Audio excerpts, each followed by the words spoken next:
Perfect. Well, welcome, Mponeng and Yolisa. I was telling Mponeng earlier that just before you arrived, Yolisa, that this is the first time that I am recording a podcast with two guests at the same time. So I'm quite excited. It's a new experience for me. So I'm quite excited to see what comes up. I feel very special then. Oh. To be part of it first.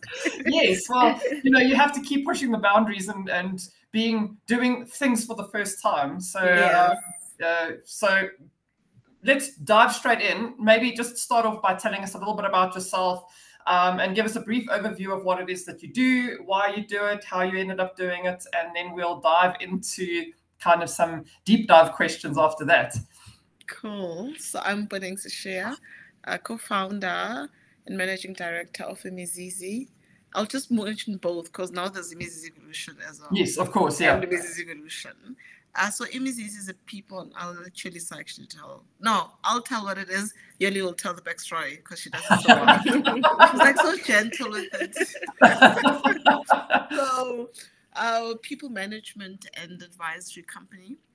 And really what we do is from a hire to retire, we assist clients with any people management related insights and business insights, and thereby giving them the ability to, make better decisions and goals, but with the people in mind. I think that's the one thing that organizations have almost lost track of, is that as much as you're making these goals and you're doing these strategies, the person must be in the heart of it, because that's the person that will help you actually reach that goal. Yes, yeah. Before you get into the backstory, you see I'm already diving down rabbit holes.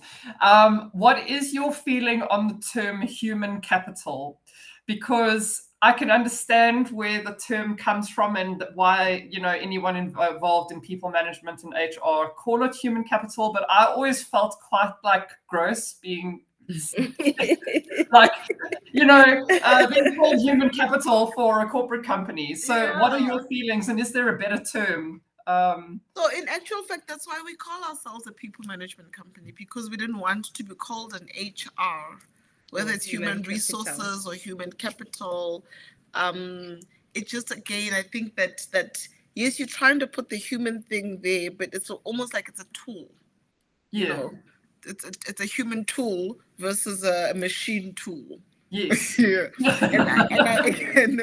I think we personally do not subscribe to such, and we felt like we needed to bring the people aspect out, and that's why we went with people management company instead of HR. Yes, yeah. Okay, cool. So, next story. Okay, so I'm Yolisa Tshabalala, also co-founder and director at Imizizi, and we formed Imizizi about 5 years ago, actually more than 5 years ago. Mponeng and myself, we childhood friends. We actually know each other from primary. Jeez. And the friendship actually grew. I would say post-varsity. That's when it actually grew, and from trying out, different businesses with other people as well, we actually realized that the both of us have shared values, and that's why we then decided, in actual fact, let's start something, just the two of us. And we our background, both of us, is actually in management consulting. So we were fulfilling different roles within that industry. And there's one thing that we both didn't like, in terms of, as a consultant, you never belong. It's almost as if you don't have a home because you're assigned to a client, but your actual employer is the other company. You hardly ever go there. So we wanted to change a whole lot of things within that space, and I like saying we wanted to humanize, that industry, which is where we started. But that vision has grown since then, because we've added, the full spectrum of people management. But Imizizi actually started in the consulting and contracting world. That's amazing. I completely understand about the consulting thing, because as a freelance writer, you know, you work with such diverse products and companies, but you never really feel like part of the family, which it has its pros, but it also has its cons. Yeah. You know. So do you want to tell us a little bit about Imizizi evolution as well? Because that kind of has grown out of the people management side. So do you want to dive into why you started? So I'll do the why. Mponeng again can dive into the what. That's just how we do things, you know. So 2 years after starting Imizizi, you know, one of our other passion is women empowerment. We then realized that in actual fact, we want to help other businesses or business owners, you know, help them avoid some of the pitfalls, you know, that we found ourselves in, and realize that in actual fact, we would have liked someone else actually telling us, don't go that route, you know, just a bit of guidance. And we started a program, you know, ourselves, where we were incubating other businesses, mostly women. And I think about last year, we then self-funded. Yes, it was self-funded. So for a couple of years, it was self-funded.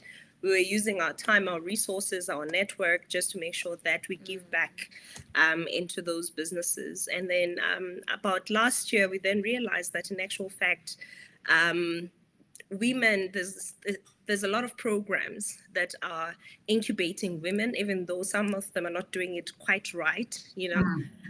So we thought of formalizing, you know, the program, but more especially concentrating on funding as well, incubating, accelerating, and funding women-owned businesses, because there's a big gap in terms of funding women specifically. And then can speak about the what is it that we do in that space. So as Yolisa said, we just actually formalized what had already been naturally happening. So we've got the incubation, which looks at, actually, it's a venture builder. The Imizizi Evolution is a venture builder, which means that we've got the ideation hub, which is something we love and we have kept, and actually makes us an authentic venture builder. So the ideation hub, basically, the whole thing about it is that we either have ideas internally as the organization or the people that we know, or you get an idea from a client, or you've got an industry that you've seen a problem that you can solve for. So you run this idea, whether it would be a product or a service, you almost test it out all the way to MVP. And once it's at MVP and you see that it's viable and it can actually run, we then look for suitable business people who will take it on, you know, like the CEO of the person, that will be the CEO and run with it, right? But obviously we still remain with assisting in anything that they would be needing in the background. Right. So that's the first part. And then we've got the incubation, which looks at businesses 0 to maybe 3 years. And I'll tell you just now why we've separated incubation and acceleration. So this looks at 0 to 3 years. And those people there, we're really focused on the person more than the business. Yes, we are looking at the business. We know your passion. We understand it. And we're already looking at a high level, the things that you just need to have in place to make sure you've just got a smoother journey than most people who wouldn't have those things in place. But we're focusing a lot on the human being and understanding how, you know, I mean, I don't say this lightly, women have a natural leadership thing about them. We're natural collaborators, strategists, relationship builders. It's very maternal. I mean, yes, So these things are naturally innate in us. But now, if I have to think about how do I scale as a business. Yeah. So God, that's where I feel like we come in, because we're almost just polishing a diamond in the rough. We're not doing anything really majestic here. But we're really focusing on the human being. And then the acceleration is focused on both the human and the business, because now you're at 3 years of business, 5 years, maybe 3 to 5 years, and you're looking to scale, right? And one of the biggest issues there is that, say maybe most businesses don't look fundable on paper, right? So we just need to just clean that up almost, and then, give you that extra boost to be able to then pitch to say, yes, I am fundable, and yes, I can do A, B, C, and D. And then the funding structure is where we'll then be funding these women-owned businesses. And again, we're looking at more impact investment than just the VC way of doing it. And so we're struggling a lot with Yolisa, because we're like, the VC model doesn't work for the women that we want to actually fund, right? Because we're looking to fund in the space of food, water, sanitation, essential the essential basics, those vital services, because we keep wanting the newest and best tech, but we've got people who are going hungry. Yes. And can actually support a business that's just growing a farm. And that then over time, because we've got the business acumen and the ability to help you see in the future, we then say, how do we put in data, because we know how these things work? How do you put in data to make sure that, your farm is reading the right things and you don't use the pesticides or whatever? But we're then almost helping you formulate the scaling, but still on basic stuff that's actually going to be helping, the normal common person. Yes. And so the impact investment is important, because I can't invest in you if you're doing agriculture and expect my returns in the next 5 years. Yes. Yeah. I must stretch it out a little bit longer.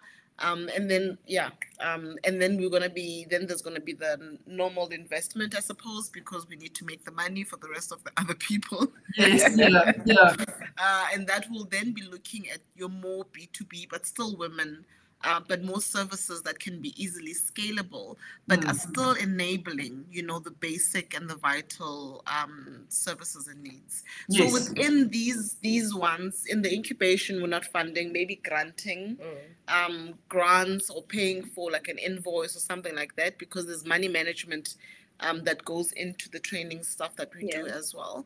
And we're very particular then that the people that we're funding, we've accelerated in some program, because then we know we can guarantee that there will be a success. Yes. You said you're not doing anything majestic. I think what you are doing is absolutely majestic. Like, we need more people invested in this type of thing, because you are quite right, especially coming from, we're still a developing nation, the economy. I mean, we've got all kinds of challenges at the moment, and we can maybe dive into that a little bit just now. But just from a people versus profit, I mean, at the end of the day, we all need to make money. We need investment so that we can move the economy forward, that we can get established businesses and extend that employment and that investment out to the people who need it. But if I don't know how to put this. Like, my goal is to also help people, but at the end of the day, I also need to make money, because charity starts at home. You need to make sure that you can put food on the table so that you can continue helping other people. So how have you been able to balance that kind of people versus profit? You need to find the balance to help versus making money yourself. So how have you approached that in the structure to make sure that it's a viable going concern for you while still extending help to other people? So I'm assuming you're asking in the context of evolution only.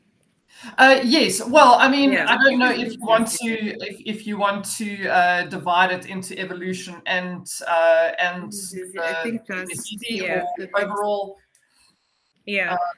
So I think one of the things that we are very intentional about is the fact that, you know, at the end of the day, you do need to make money. Hence why Mponeng spoke about we will still have those investments that are looking at like your 10x returns, etc., in the fintech industry, etc. And those ones we are looking at obviously making money so that we can support the businesses that we're actually passionate about, because at the end of the day, we can sit here and want to help, but without the money, we can't. Exactly. But we also haven't stopped ourselves, because we are also looking at grant funding. As I'm sure you would have seen that there's a lot of businesses or investors who are looking at investing in Africa, you know, and some of them actually are philanthropic, you know, investors. They're looking at, you know, the women that are making the thing, the women that are going to change lives. And we are looking at not only helping one person, but we're looking more at the domino effect, you know, making sure that that one business that we are assisting is not only going to thrive by its own, but the businesses that they also support or get what's the service provision from, that as they grow, the community is also growing. And I think from an Imizizi perspective, Imizizi on its own is a private company.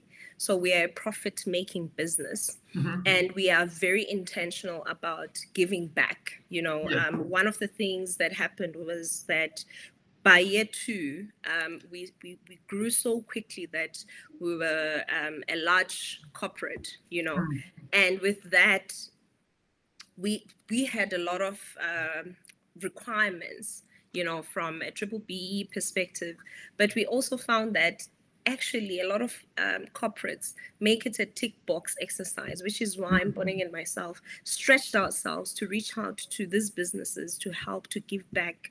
We work with a lot of organizations as well.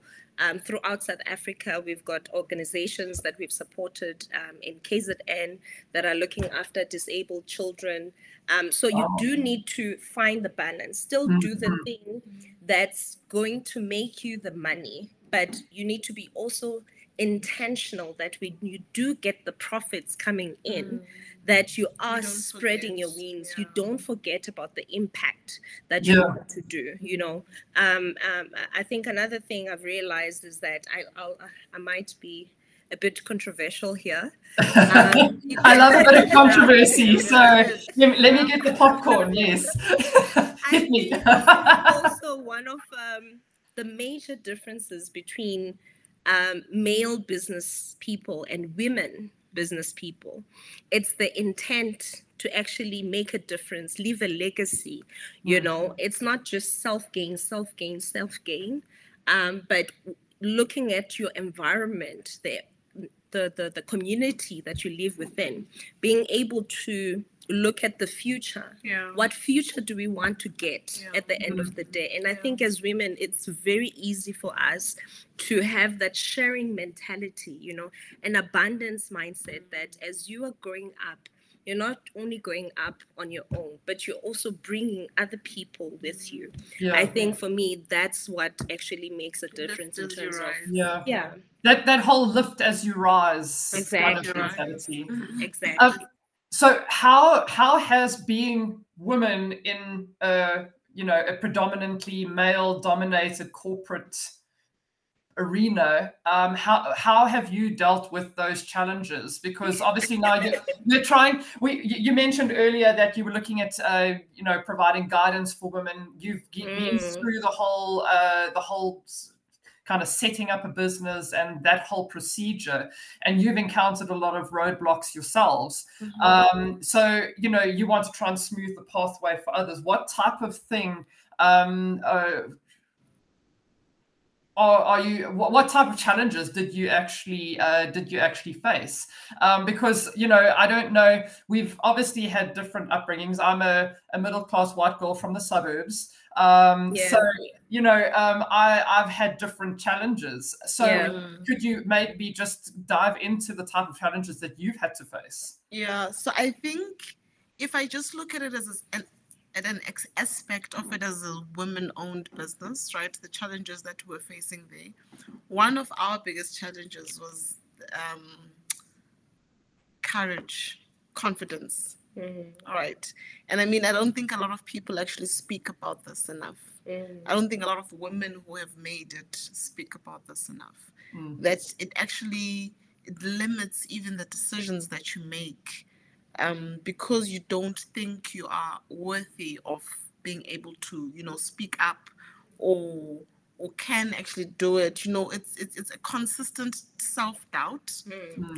And then what we do is that we overwork to try and prove something that we want to eventually do, right? So you almost want to have someone stamp it and say, yes, approved, you can now jump to the next lane.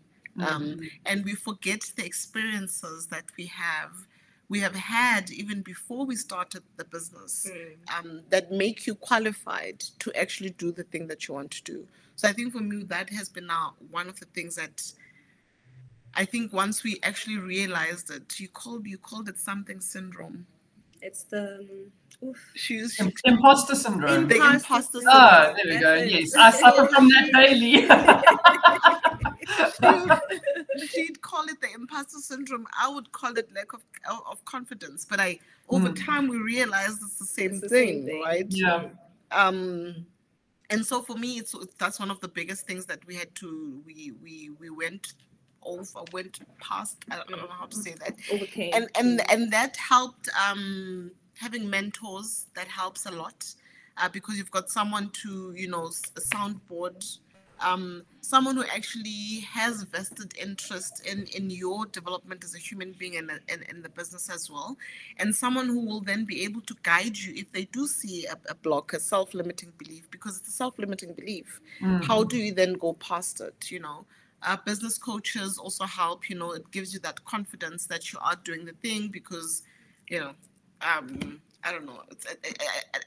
I think it helps for me, because there's a lot of things we don't think about when you're in business. You're always so operational, like you were saying, you know, you're like the mechanic, because you're busy with everyone else and you don't have time for your own business. And that is important. So for instance, one of our Janet. She's our business coach. Well, Janet, Mponeng's renamed you. She's amazing. She's our business coach. And I mean, she was teaching us about this productivity thing. And so she was like, if you would just stick to some of these things, because sometimes you don't need to go through your whole 1,000 emails in that day. You don't need to, you know. So, you know, those tips and tricks of people who have been there, who know and who have done these things, and I think it's so important. Some of the challenges, obviously, is people putting you down, show me the proof. But that again goes a lot back to confidence and how we shortchange ourselves as women versus our male counterparts. Can I tell the story? Which story? To the challenges. Yes. The Red Bull guy. Oh. Can I tell the story, which beautifully also shows some of the challenges that we have. So we're in the human resources industry, which is predominantly female, but we are actually servicing, or where we started was in servicing IT departments, IT sector. And that industry is mostly male. So we found ourselves, you know, operating surrounded by male, you know. Sometimes in the boardrooms we're the only females. And we found actually that some of the people wanted to take advantage of us. And there was this one incident, I think it was, we had not even started that much. I think we were 6 months in. 6 months into the business, the person was recommended to us to assist us because they're already in the industry. They have a, you know, track record, and he was supposed to give us tips, tricks. So we set up a meeting with him, And literally in that meeting, he told us that you girls, I can see you're really passionate about this, you're doing great, but I've got the experience. So how's about you just sit there and look pretty? I'll do everything for you. You just become the face, and that's it. Oh, wow. Did he actually say that? He even said, and this is a quote, wouldn't you want to just sit pretty and receive like a kickback every now and then? I was just oh my oath. Yeah. Your faces, just like that. There's that, right? And then there's the sexual thing that we can't get away from. And again, it's something that's not spoken about enough. You know, it's almost insinuated that, oh, I can make this thing happen for you, but you know, we need to kind of chill. Yeah. And you're just no, I don't want to chill, you know? And then the boys clubs where these deals are done, right? Yep. And it's cigar clubs, it's golf estates and whatever. Yeah. It's spaces that we as women with children cannot go to. Yeah. I don't have time to be going to a cigar and whiskey club at night. I'd rather be going home. But now are you telling me that I can't be part of this business because I can't attend your ridiculous networks, socials, you know what I mean? And I think for me, this is the difference, but in saying that, you know, you're inviting me. There's a lady who spoke about it very well, diversity, equity, and inclusion. She was saying diversity is being invited to the party, right? Inclusion is being invited to the dance floor. Yeah, inclusion is being invited to the dance floor. Equity, I forgot equity. I forgot. But I think for me, the point is, and I think she made it in a very different way as well, is that if we're sitting around the boardroom and everyone is sitting on chairs, comfortable chairs for a 4-hour meeting, diversity is me being invited into that boardroom. But inclusion would be me getting the same chair. But if I'm sitting on an ottoman and I have no backrest, back support, that's not the same. It's not the same thing. You don't actually want me to be there. So these little boys clubs and boys things, and this is where the deals are made. You know, you forget that your wife is the one taking care of the children. And unfortunately, I am the wife and the person bringing the, you know, needing to make the deals. So, you know, it needs to change. It's such a, and I think that's why we started Imizizi Evolution, because we're like, maybe let's stop going to ask from these people. Let's create our own thing. But then the funding becomes an issue, right? Because you'll get 8 billion, meaning money to be funded to small business in South Africa, but only like 1% of 1% women-owned businesses will receive that money. Wow. Do you know what I mean? And you're just like, when are we then getting a break? Yes. Yeah. No, 100%. Wow, I can't say that I've experienced. I experienced the boys' club when I was working corporate. It was very much, you know, you were invited to the meetings, but you know, give me your opinion, but I've already made up my mind what we're going to do. You know. And it was very frustrating living by someone else's rules. So being a small business owner run now, it's kind of like I get to live by my own rules and I get to, you know, reap the rewards of my own decision making. But it's still difficult to break into you know, into markets because it is very much dominated by existing players and legacy, I suppose. So yeah, I suppose if you had to break it down to the bare minimum, I suppose we all face the same challenges, just in different ways and different scales. Yeah.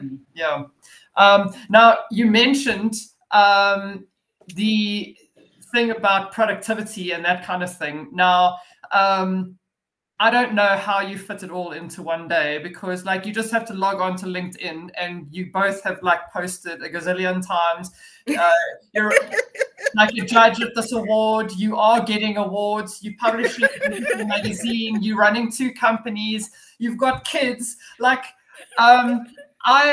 someone once told me that we all have the same 24 hours in a day. Like we all have the same 24 hours that Elon Musk has, and look at what he's achieved. Someone then else told me that no, we don't have the same 24 hours because Elon Musk has like a team of people that is doing everything for him, and all he has to do is come up with the ideas and make stupid tweets.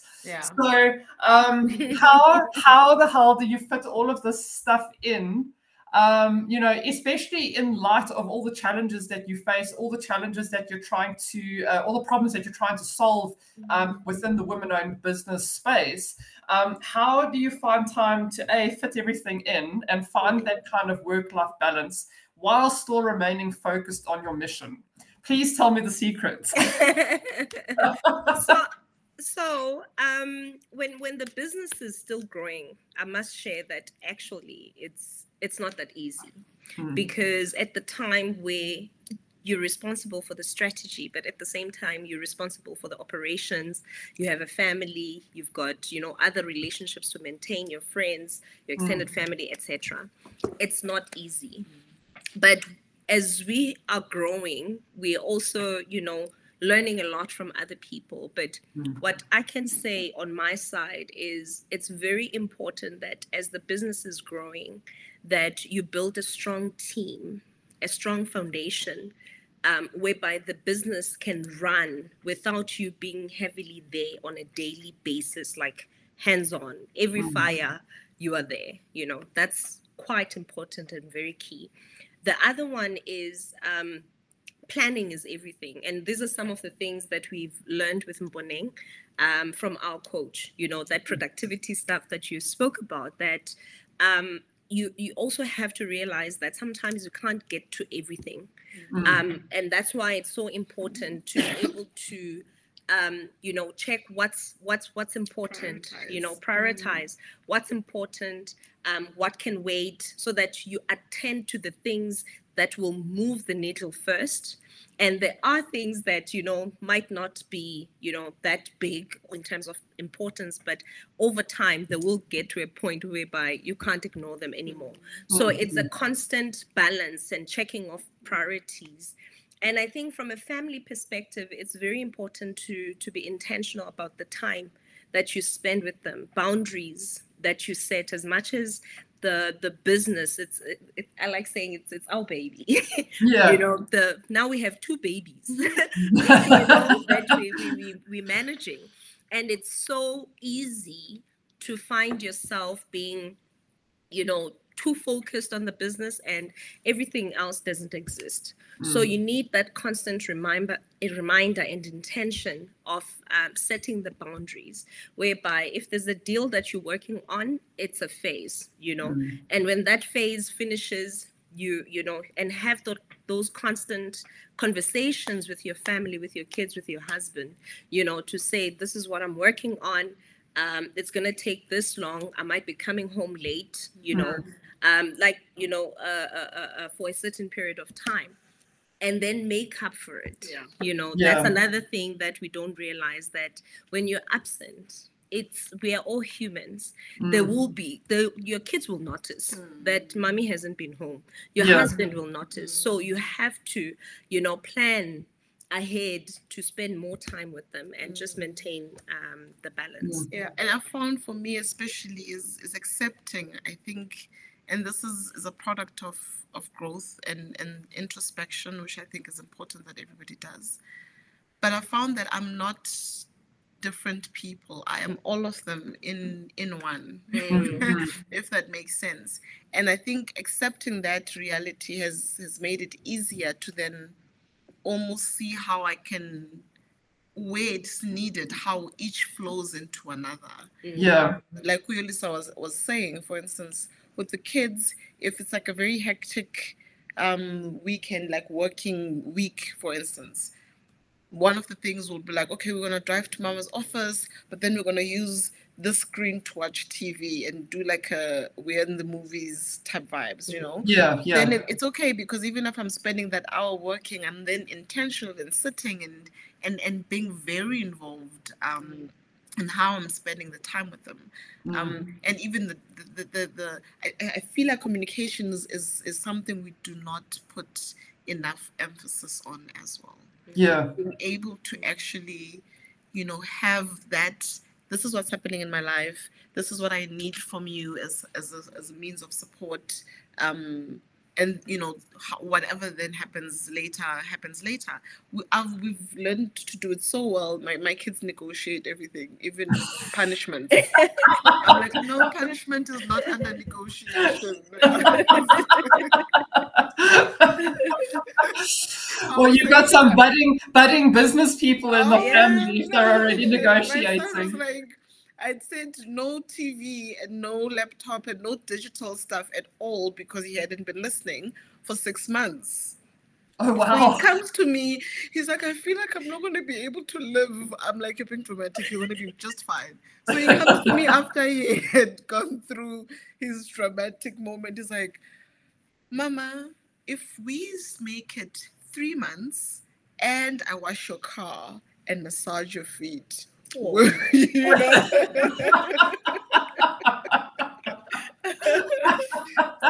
It's negotiation.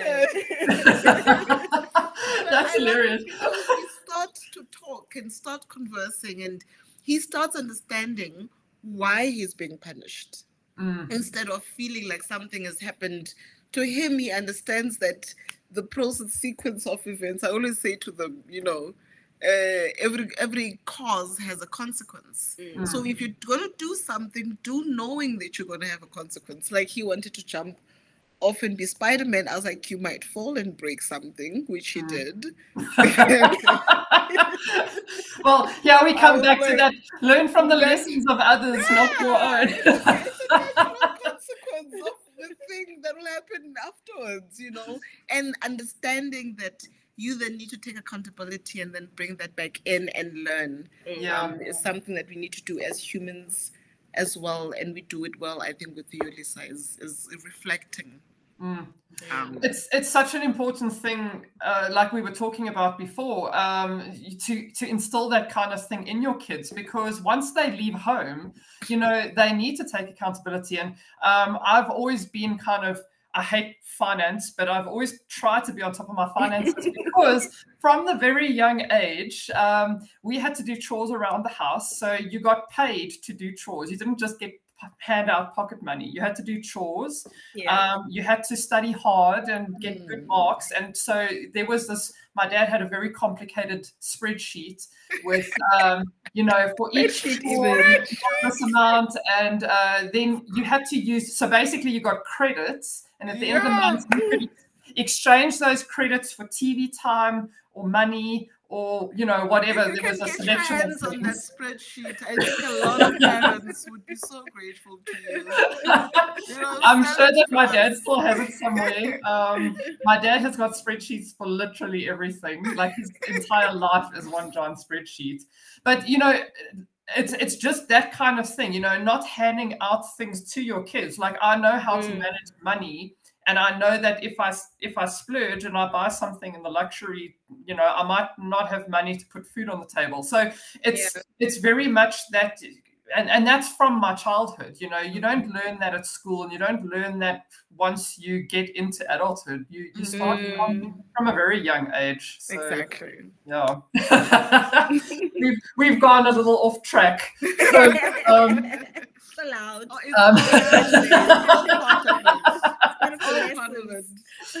So to get back onto kind of like dealing with the balancing, I've found the way my life kind of runs, and I've always found it, you can't ever find that perfect balance. Usually when I'm doing well financially and business-wise, maybe my relationship is going, not through rocky, but you kind of are, you know, not ideal in that. Then you kind of, you know, you work on the relationship a little bit, and suddenly your fitness is up because you focus more on going to the gym.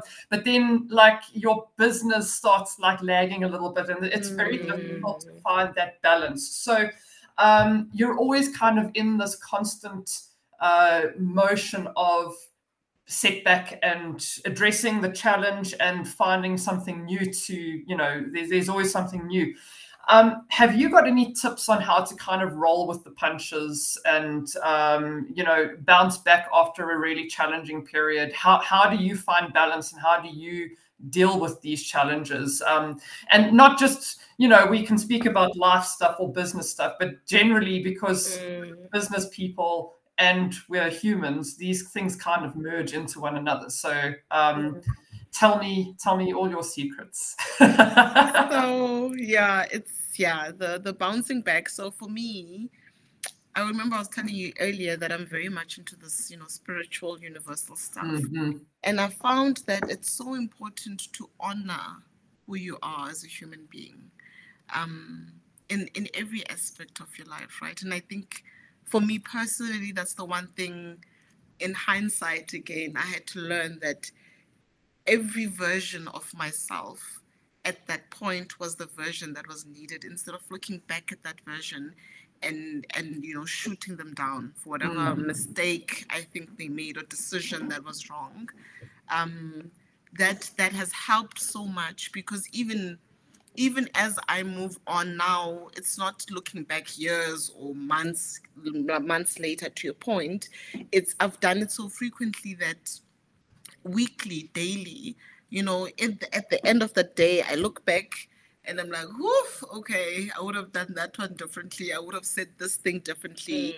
But we are where we are now. And your intention, I think for me, once I again realized that my intention is always pure. You know, I never intend to harm or hurt at any point or do wrong to another. So it's just accepting those things as well, right? So if you can do it on a daily, I found it takes a while. It takes a while. But I mean, if you could get to a point where you can do those things, I find it's letting go of that day. Just let it go. It's done. You know, learn from it, and then move on with your day. And giving yourself time to just unwind, man. If you want the wine and it's 11 o'clock during the day, have the wine, because life can be so hectic. No, you're giving me flashbacks to lockdown, because that was my days during lockdown. Like, it's random Tuesday and it's 10 o'clock. Let me have a beer. Life can be so hectic, because life doesn't wait to be like, oh no, this is the perfect time for me to give you a challenge. You wake up in the morning, you open your phone, and whoopah, challenge. Yeah. And then I must now wait for 5 o'clock to have a glass of wine. No, I'll have a glass of wine now. And again, it's something that over time you must learn. Be in the moment. How do I try to say it to my kids? You know, feel the feeling, understand the feeling. Don't let it control you, though, because eventually you just need to let it go, and then you just need to learn. It's always about learning the lesson. It's always about learning the lesson, because it's either, you know, a lesson or it's a gift. That's all it ever is. It's very interesting that you say that, because, like, I don't know if it's maybe just Western culture. We're told that failure is not permitted and that you can't make mistakes. But anything that you do, you learn from mistakes. Like, life is nothing but a series of mistakes and setbacks that you have to learn to deal with. So I think that this whole kind of failure is not an option, and if you're not first, you're last mentality is really detrimental to us as humans. Yes. So, yeah. And I think that's why, for me, one of the things that helps me to bounce back is being gentle with myself. You know, it's so important to also be real with your reality. You're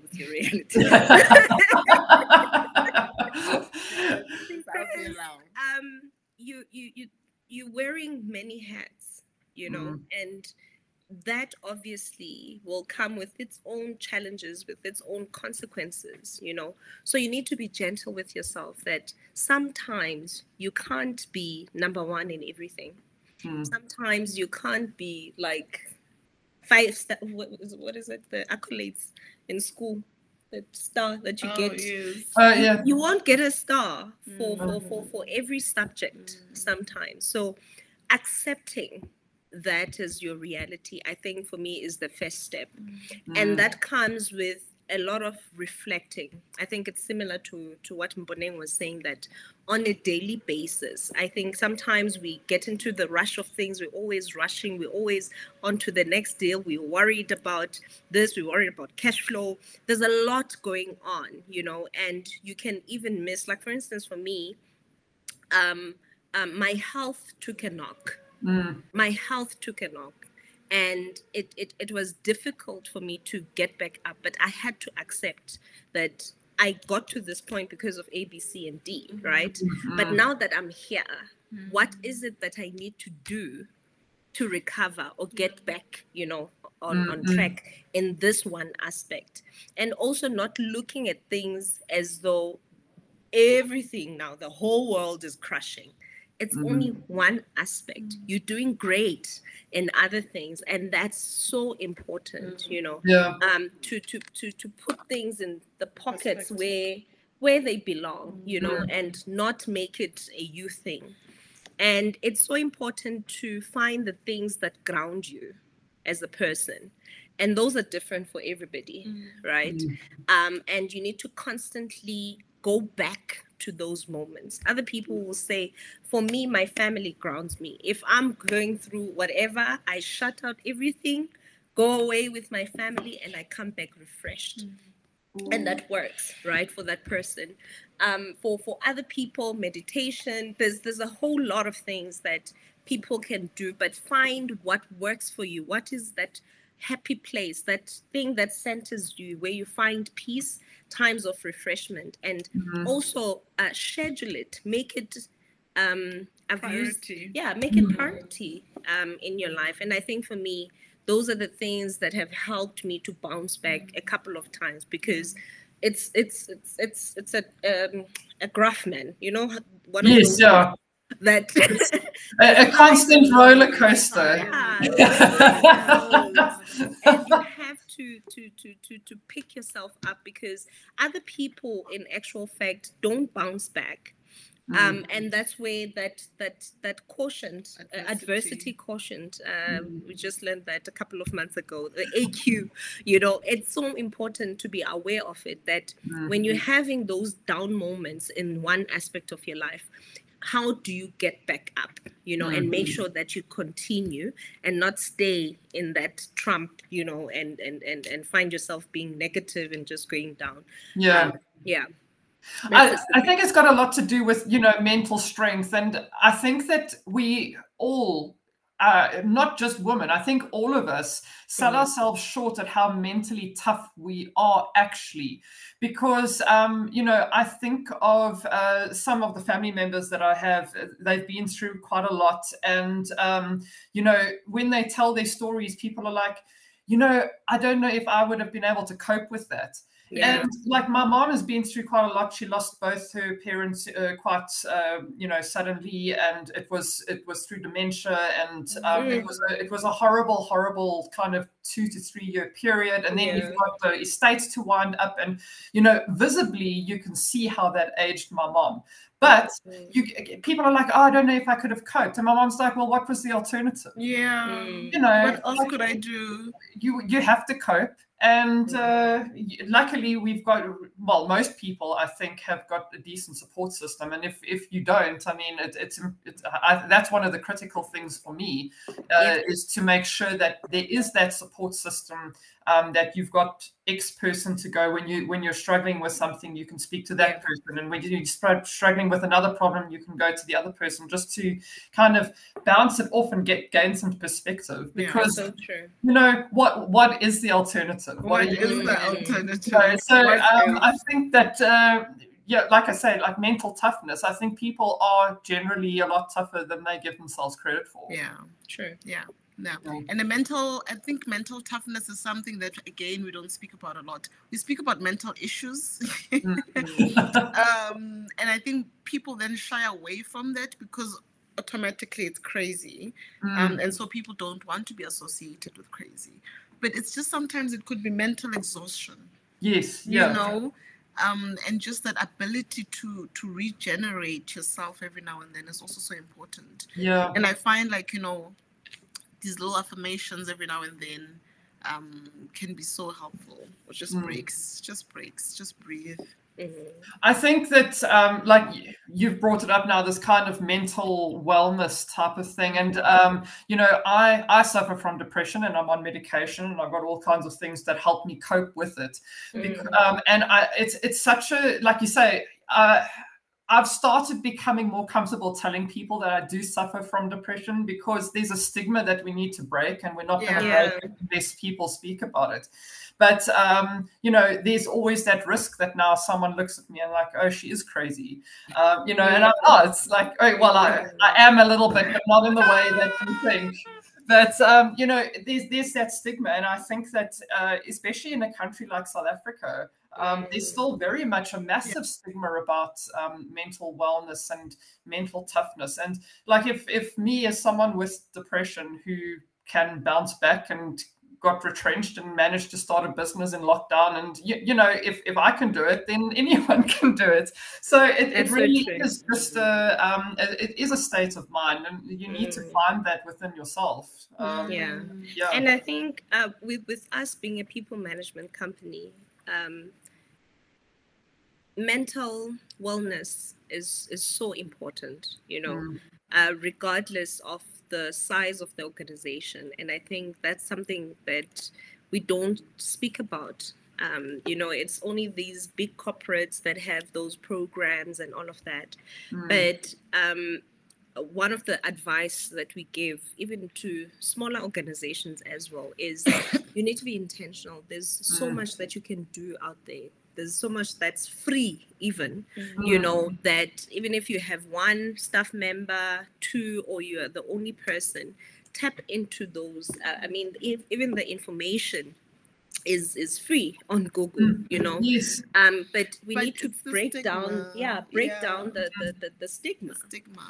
Because I mean, there was this lady we had gone to this conference, a women's conference, and there was this lady who was actually even saying that, you know, where she grew up, and she grew up in Alexander, right? She's like, you can't tell them you've got a therapist and a therapist appointment, or you are even got depression, or any mental situation, because they'll be like, oh, you've got enough time to have these kind of problems. Yes. You know, it's almost seen as a luxury to have. It's crazy. Do you know what I mean? And I think that's in South Africa especially, that's why it's been such a stigma for people to say that, you know, this is something that I'm suffering from.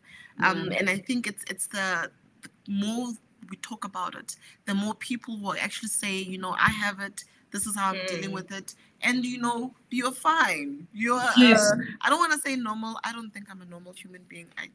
Well, what is normal? Define normal. You know, like everyone's got their own definition. Why must I be normal? I don't want to be normal. Yeah. You know. So for me, I think the more we speak about it, and we speak about it without, like right now, you made a joke about, oh well, I am crazy, but not in that way. but I mean, then it starts. It's not so stiff anymore, and it's something that can be easily discussed. You know what I mean? Yeah. So yeah. We are running out of time, so I'm going to switch to the quick fire round. Because I'd love to carry on talking, but we could probably carry on all day. So we need to put a stop to it at some stage. So let's hit the short fire questions. So you can answer in as long or shorter form as you like. You can both answer or one answer. We'll take it as it comes. So first question: define success.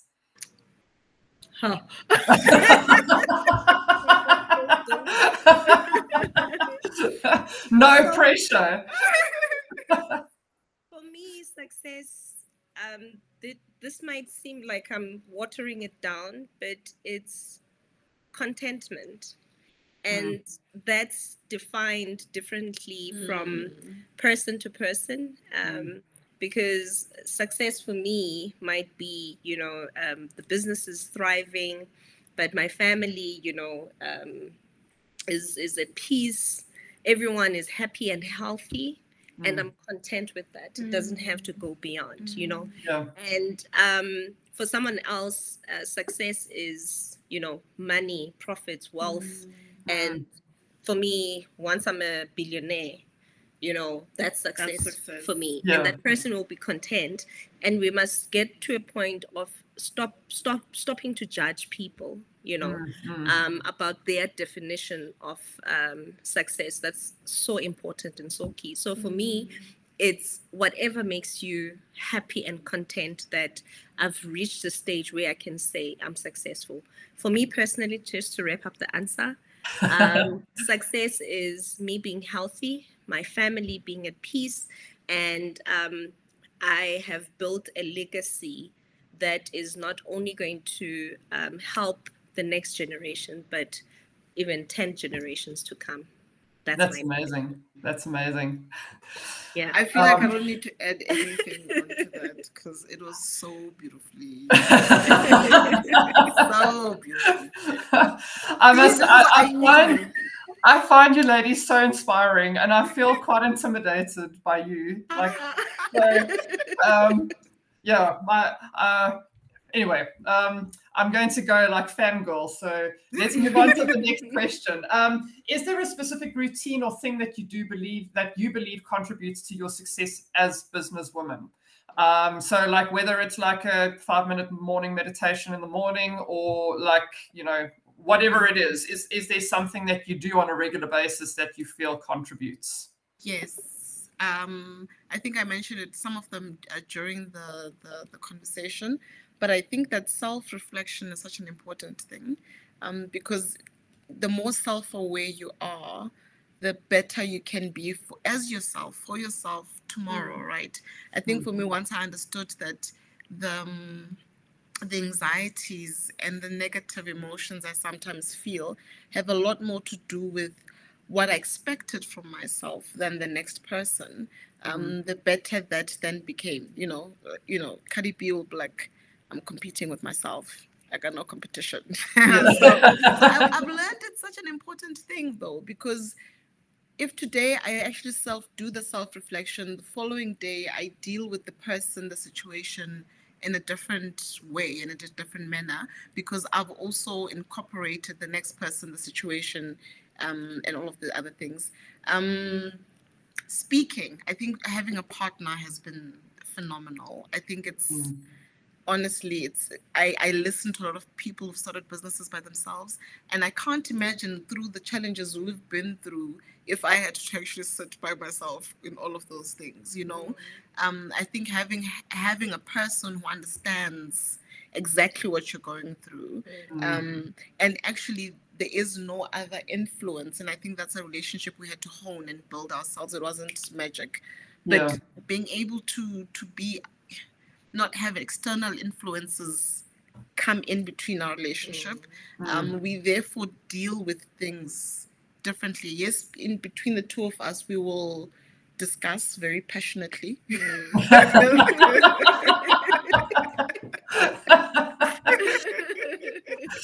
But once we have agreed, and I think that's such a beautiful thing about maybe us, I don't know, I assume that most women, once we've agreed, that's the line that we're going with, and that's where we're going, and then we're just supporting each other to get to that end goal. Meditation, yes, I do it every day. I recommend it. Just a breathing, 5 minutes, just constant breathing. And the one thing I've started doing, which is I think is also very helpful in the mornings. So in the morning, I write the type of person I am for the day, that I will be, whatever I feel. I'm going to be compassionate, whatever it is going to be, the type of world I want to encounter that day, and almost, you know, write down at a very brief for that week the things I want achieved in the business, just at a high level, you know, just this. And then it's just beautifully to see it envisioned, and then aligning myself to be that person that achieves that. Oh, wow. Yeah. That's amazing. In terms of the self-reflection, is that just kind of a mental exercise that you do, or do you actually like do journaling and that kind of thing? I do a lot of journaling. So I do gratitude journal at night. Just 5 things that I'm grateful for. And this is so, again, Yolisa mentioned this earlier on, that when one thing is happening that's wrong, it seems like it takes over your whole world, right? But with the journals I do, the gratitude journal that I do, I actually sometimes find that, because I sit back and I think of my day, and I'll be like, oh, that cashier was so nice to me and she didn't need to be, she gave extra, and then I write that down, and it just makes me aware the following day of the more things I can be grateful for. And then I also write things that I forgive and release. That's part of the reflection. So I'll write, even if it's 3, things I forgive myself for that day. Even if I say, I was a bit impatient with Yolisa, I could have listened a bit more, I could have been quiet a bit longer.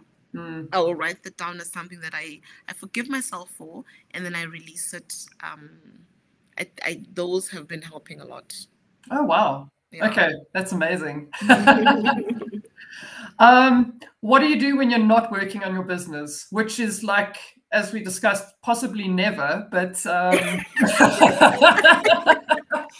what do you do to break away and kind of find and center yourself again?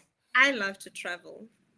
So what I do is I'll have seasons of work, but I'll be intentional that, in that month, I'm going away with my husband. In that month, I'm going away with my girls. That month, that's so important, because I come back refreshed and ready, to take on the next challenge. The other thing that I've started doing, which I had lost a bit, was is reading. Because sometimes the business can take over and you find yourself only reading content that's relevant to the business only, so now I'm very intentional to read other books, novels, biographies of other people, etc. And I'm finding at least I get lost in a different world rather than concentrating on just the business. I mean, for me, this year, I think, is a year whereby I'm intentional about those things that are outside of the business. I'm attending more concerts, this year, where even if it's just one night, going to a concert, you're not at work, but you're with people that, family, and you get a different perspective. Awesome. Life. I walk a lot. I just find it clears my head. So I try to incorporate walking every day in the mornings, if I can. I wish I could walk more. I've got a step counter on my watch, and some days it's like I reach 500 steps. That's not good. No, I think it's that whole thing about being intentional. I think for me, what I've started doing is, when I take the kids to school, I just kind of dress up in my gear, and wherever I can stop and do like a quick round. If there's trees, especially, I like walking around where there's trees. Then I'll do like a quick walk. I walk a lot. I love going to these retreats where I do like a lot of selfie. I could go on like a 10-day silent retreat. For me, those are the kind of, it's also very challenging because I'm just like, silence. I feel like working from home as an introverted writer, like most of my work is silent retreats. So you are welcome to it. Oh gosh, yeah. So I try to do a lot of retreats. I'm actually getting into being active with the traveling as well. It's always one of those things. I want to travel. So I think this year I've also been very specific and deliberate about traveling. Yeah. And then I watch a lot of anime with my babies. We are on Naruto now. So yeah. All the kid-friendly ones, I hope. All the kid-friendly stuff. Only kid-friendly babies. Because some of them, holy cow. I know. Not for everybody. It's a tricky one. No. I'm on Naruto. Okay. I hope everyone is listening. Naruto. I'll have a look. My brother's very into anime, and I can't say that it's ever caught my fancy, but I'll give Naruto a try. Maybe Naruto is amazing, man. Speaking of sharing things, I'm always looking for new books to read, and like I actually said to my partner this morning, I like to have about 3 to 6 books sitting on the bedside table waiting for me to read. So the next question is, if all the books in the world suddenly spontaneously combusted except for one, what would it be and why? And the why is to add it to my reading list. So is there anything that you've read recently that, or anytime, that you would recommend to somebody else? Okay, yes. The Alchemist. Oh, I've read Paulo Coelho. Yes. Oh man, I think I've read it 3 times. I've recommended it to people who it changed their lives, right? And I think what I love about it, not only is the story format that he tells, he writes the whole book in, and the parables that you get through, the nuggets that you get, the more that you read, right? But it's so simplistic the way that he does it, and it can be applied in so many different spaces of your life, I'm just like, I'm blown away every time I read that book. And I think for me, the journey that boy goes through, it reminds me that it's a journey that each of us are constantly going through to find that gold within ourselves, and starting to see the challenges that we go through, whether it's in, I say life as if business is not life. The air quotes have come out. Yeah. But yeah, the challenges that you would face in life, it's for me, it's how are you perceiving it? Is it a challenge, or is it something that's giving me an opportunity to be better than myself? That book is amazing. Absolutely amazing. I love it. I need to reread it. And for me, actually, it's one of the first novels I loved. I'm gonna butcher the title, but the book was given to me by a random person that I didn't even know, and they were like, "Here's a book. It's a spiritual book by Joyce Meyer, and I think the title is How to Succeed in Life." Might be butchering it, but it's about how to succeed just generally. And I've been meaning to go back to that book because I think at the time I was a teenager getting into adulthood, and I was dealing with a lot of things. And I mean, it touches on a whole lot of things. It touches on forgiveness. I was holding on to a whole lot of things, and I had to release those things. And that book really helped me. It touches on self-confidence, which is something that I think I'm still even working through as a person, but it really helped in elevating me and not only looking at my past and living in that past, but, believing in yourself and the fact that you can succeed, and crafting the version of yourself that you want to become in order to succeed in life.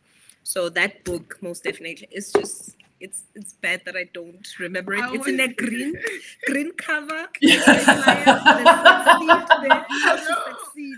Change covers every now and then, right?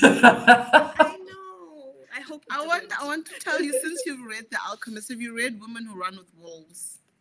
I have not. That I would recommend. I think for you especially, you would like it. The lady who writes it is also a storyteller, but she's used stories almost to, I always butcher this word, decipher. I don't know why I can't decipher. Just life, right, in general. And she talks about how women are almost like, the river beneath the river. That's how we need to start understanding ourselves. And so she uses stories as antidotes or ways that different archetypes and different characteristics of being a woman can come out. It's an amazing book. But it's one of those where you have to read and reflect because it's got a lot of information. Yes, yeah. It's absolutely amazing. I like to read before I go to bed, but I've found that if I'm reading something, there is a certain genre of book that I actually need to set aside time on, like a Saturday and Sunday afternoon, because when you read books at night, generally, like, the book falls in your face eventually, and then, you know, tomorrow night you have to go back and see what you remember because you've read like 4 pages and you can't remember what's any of them. I know. Okay, it's a beautiful book. I will definitely check that one out. Final question: what is one piece of advice you wish you had received when you started your business?